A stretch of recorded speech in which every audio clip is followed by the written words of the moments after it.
جب تم سے کوئی شخص بات کر رہا ہو اور بات کرتے کرتے وہ دائیں بائیں دیکھے تو فرمایا اس کا مطلب یہ ہے کہ وہ بات امانت ہے، تم نے اس کو آگے بیان نہیں کرنا، چونکہ وہ دائیں بائیں اس لیے دیکھ رہا ہے کہ کوئی اور تو نہیں سن رہا۔ تو پھر اس کا مطلب کیا ہوا؟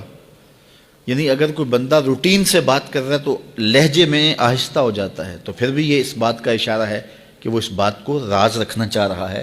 دیواروں کو بھی کان ہوتے ہیں تو وہ ذرا آہستہ بول رہا ہے، اور وہ بات کرنے سے قبل دائیں بائیں دیکھتا ہے کہ کوئی اور تو نہیں سن رہا، تو وہ آپ سے کر رہا ہے، تو اس نے یہ آپ کو کہا نہیں کہ یہ راز ہے۔ کہتے ہیں صاحب عقل وہ ہوتا ہے جس کو راز بتانے کے بعد یہ نہ بتانا پڑے کہ یہ راز ہے۔ اس میں اتنی عقل تو ہو نا، اتنا تو فہم ہو نا کہ راز بتائیں اور پھر بتائیں کہ یہ راز رکھنے والی چیز ہے۔ تو رازدار ایسا ہونا چاہیے کہ جس کو راز بتانے کے بعد یہ بتانا نہ پڑے کہ یہ راز ہے اور یہ راز نہیں ہے۔ تو بہرحال وہ کچھ اشارے ہوتے ہیں جو عاقل سمجھتا ہے، اور یہ کوالٹی اور یہ خوبی اور یہ وصف ہم میں سے ہر شخص کے اندر موجود ہونا چاہیے۔ اگر کوئی راز کی بات کرتا ہے تو پھر اس کے اعتماد پہ ہمیں پورا اترنا چاہیے، وہ راز راز ہی رہے۔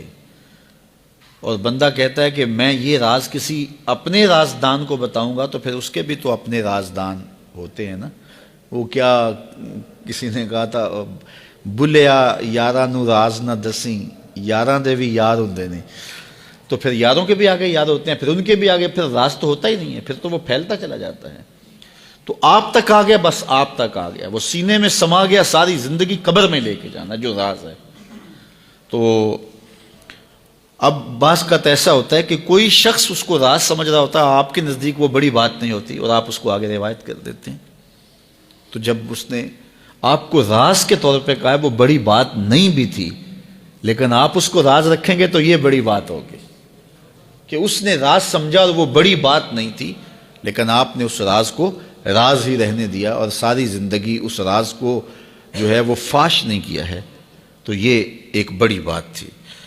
تو یہ حضور علیہ الصلوۃ والسلام کا فرمان ہماری اخلاقی قدروں اور ہماری زندگی کی خوبصورتیوں کی ضمانت ہے کہ جب کوئی شخص تم سے بات کرے اور بات کرتے ہوئے دائیں بائیں دیکھے تو تم اس کو راز سمجھو، اور وہ تمہارے پاس اس کی امانت ہے، تو امانت کے اندر خیانت نہیں کرنی چاہیے۔